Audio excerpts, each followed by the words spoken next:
অসমীয়াত এষাৰ ফকৰা যোজনা আছে, ৰাইজে নখ জোকাৰিলে নৈ বয়।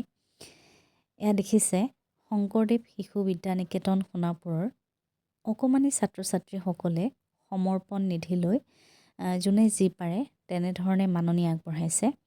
যি মাননি অতি পিছপৰা দুখীয়া আৰু অনাথ ছাত্ৰ ছাত্ৰীসকললৈ প্ৰেৰণ কৰা হ'ব। সেই ছাত্ৰ ছাত্ৰীসকলক ভৱিষ্যত গঢ় দিয়াত এই ধনখিনিয়ে নিশ্চয় সহায় কৰিব।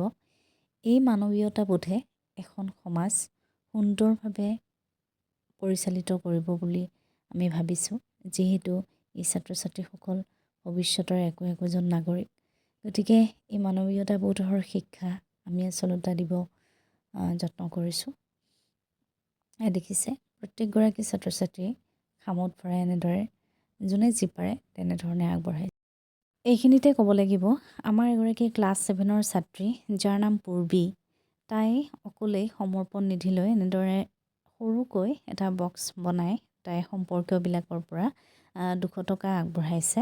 আচলতে ইয়াত এটা প্ৰকাশ পাইছে তাইৰ যি দলীয় মানৱীয়তাবোধৰ গুণ, এইটো প্ৰকাশ পাইছে। আচলতে আমি কোনো আচাৰ্যই তাইক তেনেকৈ কৰিবলৈ কোৱা নাছিলোঁ। তাইৰ সেই গুণটো দেখি আচলতে আমি সঁচাই অভিভূত হৈছোঁ। এই যুগতে তাইলৈ অশেষ আশীৰ্বাদ আৰু ধন্যবাদ জ্ঞাপন কৰিছোঁ। আচলতে বিদ্যালয়ৰ ফালৰ পৰা তাইক এখনি গামোচাও প্ৰদান কৰা হৈছে। এই ভিডিঅ'টোৱে আচলতে মোৰ মোবাইলত কৰা নহ'লে, তথাপি মই এই ভিডিঅ'ৰ জৰিয়তেই কৈ দিছোঁ। আৰু আপোনালোকে যদি মোৰ এই সৰু সৰু মিনি ব্লগবোৰ চাই ভাল পায়, তেতিয়াহ'লে লাইক কৰিব, কমেণ্ট কৰিব আৰু একেবাৰে ছাবস্ক্ৰাইব কৰিবলৈ নাপাহৰিব।